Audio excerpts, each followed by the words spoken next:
시청자 여러분 안녕하십니까? 김동수입니다. 요즘 젊은 층에서 내 집 마련은 갈수록 어려워지고 있습니다. 국토연구원에 따르면요, 생애 최초 주택을 마련한 가구의 평균 연령이 2008년도 기준 40.9세였는데요. 10년 동안에 2.4세가 늘어났습니다. 그래서 2018년도 기준에 43.3세로 높아졌습니다. 대부분 많은 사람들이 자기가 가지고 있는 집값이 오르면 당연히 좋을 것입니다. 또 장부상 가공이익이 말이죠, 발생했으니까 뭐 기분 당연히 좋겠죠. 그런데 집값이 오를 때 2주택 이상 가진 사람, 특히 뭐 다주택자들이 가지고 있을 때 오르면 뭐 당연히 좋겠어요. 그런데 집을 하나 가지고 있으면서 꼭 주거 목적이라고 한다면 그렇게 뭐 올라가도 큰 변화가 별 의미가 없지 않겠습니까? 집을 하나 가지고 있어도 올라가면 당연히 좋겠죠. 그러나 제가 볼 때는 집을 하나 가지고 있는 사람들이 너무나 올라가도 그렇게 문제가 되는 것입니다.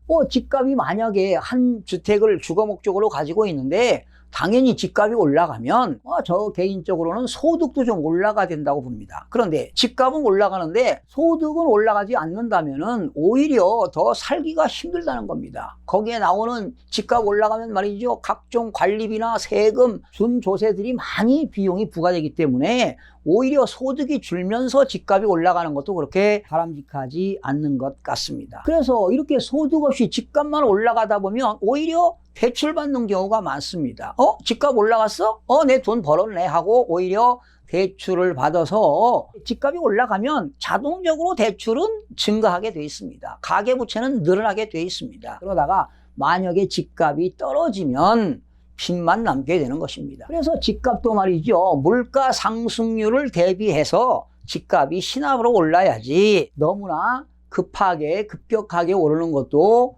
바람직하지 않습니다. 즉 부작용이 많다는 얘기입니다. 거품이 만약에 꺼지면 이거 큰일입니다. 이거 보통 일이 아닙니다. 많은 분들이 2008년도에 경험을 하지 않았습니까? 특히 이 강남 3구에 있는 분들은 경험을 많이 했을 것입니다. 또 집값이 많이 오르게 되면은 소득 양극화가 심화됩니다. 빈부격차가 심화된다는 것입니다. 오히려 불평등 문제가 야기될 수 있기 때문에 그렇게 사회가 건전한 사회가 될 수가 없습니다. 그렇다면 집값이 오르면 누가 좋을까요?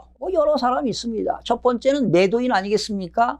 판 사람입니다. 매도인 입장에서는 비싸게 팔아가지고 말이죠, 매매 차익이 많이 생기니까 당연히 세금을 내야 되겠지만 역시 매도인 입장에서는 비싸게 파니까 가격이 올라가면 좋습니다. 양도 차익이 많이 생겨서 말이죠, 이익이 많이 발생하는 거 아니겠습니까? 그런데 이렇게 부동산을 매도한 사람이 만약에 부동산 투기꾼이었다면 참 투기꾼들 대단해요. 정부가 규제하는 그런 조치보다 말이죠, 앞서서 행동한다는 거 아니에요. 정부가 규제하는 건 항상 후행입니다. 뒤로 밀린다는 거예요. 예를 들어서 정부가 조정 대상 지역을 해제하는 순간 투기꾼들은 거기에 또 사들이는 겁니다. 또한 정부가 조정 대상 지역을 지정하게 된다면 또 지정하기 전에 또 팔고 나가는 거예요. 어떻게 그렇게 정부가 앞서는지 말이죠. 상당히 발빠르게 움직이지 않습니까? 발빠르게 대처하는 것 같아요. 제 개인적인 주관적인 생각입니다만은 정부가 부동산 정책을 수립 시에 말이죠, 어떤 핀셋 정책만을 수립할 것이 아니라 좀 멀리 미래를 내다보고 말이죠, 거시적으로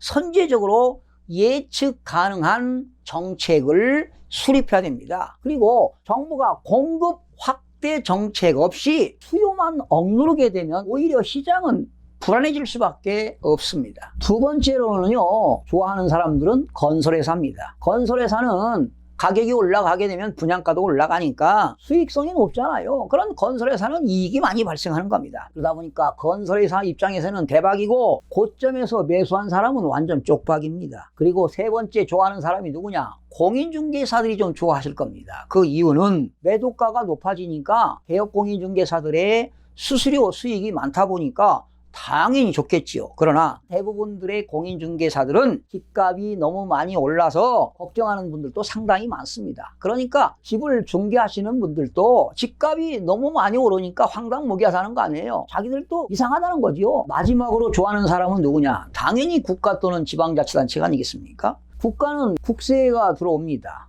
종합부동산세라든가 또는 양도소득세라든가 또 상속세, 증여세가 들어오면 가격이 높으면 국가 입장에서는 세수가 많이 들어오니까 당연히 좋겠죠. 또 지방자치단체들도 지방세 수입이 늘어나니까 좋습니다. 뭐 가격이 올라가면 취득세도 많이 거치죠. 등록면허세도 많이 거치지요. 보유세인 재산세도 많이 거치지요. 또 지방소득세도 많이 거치니까 당연히 국가 또는 지방자치단체도 가격이 올라가면 아마 좋을 겁니다. 그런데 말이죠. 문재인 정부 들어서 지금 18번째 부동산 대책을 발표했습니다. 크게는 4차례 발표했음에도 불구하고 아직도 지금도 가격이 올라가는 지역이 있다는 사실입니다. 역시 부동산 가격은 뭐 올라가고 내려가고 떨어지고 보합세를 유지하고 당연히 뭐 실물 경제에서 있을 수 있는 이야기인데 너무나 가격이 올라가다 보니까 빈부격차가 심해지는 거 아니겠습니까? 집값이 오르면 누가 나쁠까요? 집값이 최고점에 사는 매수인들은 엄청난 손해 아니겠습니까? 고점에 샀으니까요. 그리고 고점에 사가지고 말이죠. 보유세 부담도 늘어나고 각종 준조세 부담도 증가하고 엄청나게 정말 속이 타들어갈 것입니다. 그러다가 또 그 가격이 비싸게 샀는데 가격이 떨어지면 훗날 경제적인 손실로 인해서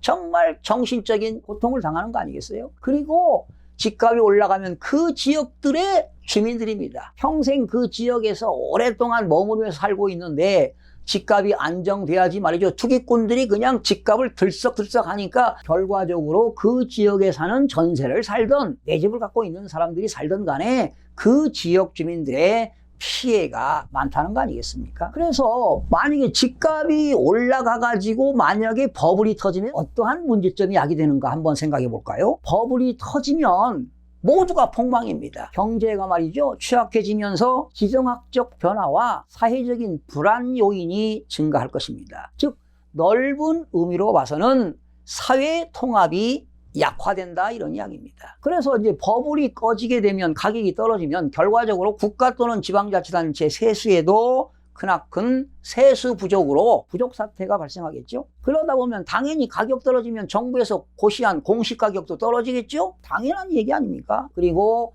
건설 회사들의 재무 상태와 경영 성적 악화로 말이죠. 부실 기업들이 많이 생길 것입니다. 그러다 보면 중소기업뿐만 아니라 자영업자들이 부도도 발생할 수 있어요. 그렇다면 개인들의 파산자도 급증할 것이고 금융기관의 빚을 못 갚아서 법원에서 경매물건도 많이 쏟아질 것입니다. 그러면 당연히 경매물건 쏟아지면 결과적으로 금융기관의 부실채권 발생으로 즉 대손 발생으로 금융기관들도 재무 건전성이 악화될 것입니다. 그래서 절대로 급격하게 부동산 가격도 결과적으로 바람직하지 않다는 이야기입니다. 서울에도 집이 없는 사람이 약 50%인데요. 전세, 월세 사는 사람이 결과적으로 50%라는 얘기 아니겠습니까? 그런데 이렇게 전세 사는 사람들의 희망사항이 있습니다. 뭐냐? 집값이 떨어지면 집을 구입하겠다. 집값이 떨어지면 집을 구입하겠다. 이런 소망들을 가지고 있는데요. 대부분 집값이 떨어질 때 행동으로 옮기지 못하는 경우가 많습니다. 그 이유는 전세를 살기 때문에 집주인하고 임대차, 임차인 입장에서 세입자가 임대차 계약을 보통 2년 맺지 않나요? 그런데 계약 기간이 남아 있다는 것이죠. 또 계약 기간에 새로운 임차인이 와서 계약을 하게 되면 보증금을 받을 수 있는데 임대차 계약 기간에 보증금을 받을 수 없다는 겁니다. 그래서 집을 살려고 하니 그 막대한 자금 부족으로 말이죠. 전세금이 회수가 안 되다 보니까 집을 결과적으로 장만을 못하는 경우들이 비일비재합니다. 그래서 혹시라도 집을 사고 싶은 분은 말이죠. 유동성 자금, 목돈이 있어야 되니까 차라리 보증금 적게 들어가고 당분간 월세를 사는 것도 바람직하지 않을까 이런 생각해 봅니다. 그랬다가 집값이 떨어지면 매수할 수 있는 그런 매수 타이밍을 잡아보는 것도 지혜가 아닌가 이런 생각을 해봅니다. 그리고 앞으로 지금 버블이 상당히 꼈는데요. 신압으로 집값이 떨어지게 되면 몇 년 뒤에는 조정의 끝자락이 보일 것입니다. 그럴 때는 정말 주저하지 마시고 실행에 옮기시기 바랍니다. 아울러 단순 주거 목적으로 주택을 구입하시고 싶은 분은 상대적으로 거품이 없는 곳입니다. 즉 매매가격 변동률이 없는 지역을 선택하는 지혜가 필요할 때입니다. 시청해주신 여러분 대단히 고맙습니다. 최선을 다하겠습니다. 내일 아침에 찾아뵙겠습니다. 마음이 드셨다면 구독, 좋아요 꼭 부탁드리겠습니다. 고맙습니다.